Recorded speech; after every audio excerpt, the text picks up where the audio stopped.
Okay, thank you. This one doesn't make me cry, so that's good. No.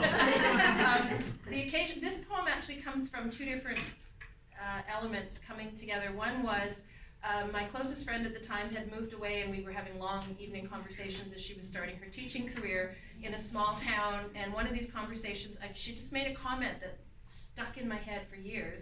And she was saying she had just come back from I think it was a physiotherapy appointment, and she hadn't been dating while she was living there. It was a very small town, and like all the students were, it was just not done. So anyway, she made this comment. She realized coming back from the physiotherapist that the only person who had touched her in the last 2 years was somebody she paid. And that just really kind of landed, and I went, oh, what a comment. So that stuck in my head. And then about 5 years later, I was in my first creative writing workshop, and even though I wasn't there for poetry, the instructor started to, as a warm-up exercise, gave us an opening line and said, everybody write a poem right now, do a poem. And so the opening line was, I'm getting a haircut. And for some reason I remembered my friend Barb, and I just turned this woman into a person who's getting a haircut because nobody touches her unless she gets paid, or they get paid. So, late comfort. The old barber stands silent. She has not come to him for talk.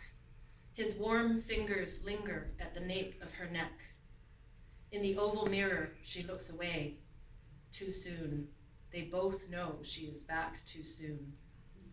She cannot say, this morning, this man in the drugstore.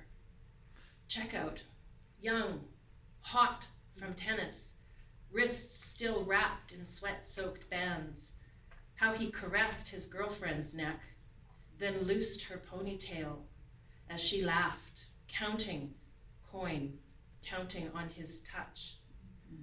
Or how she, one aisle over, clutching creams and magazines, seized by memory of skin pressing skin, the arch of a back, her own dry lips parting as he kissed his lover's ear.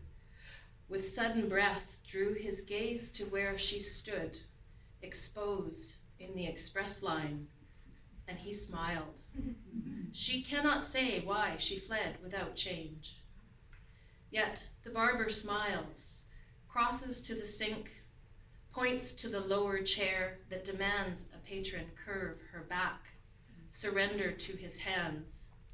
And she follows, grateful, closes her eyes, awaits the wetness, the heat, his touch at last, her wanton locks already aching to grow.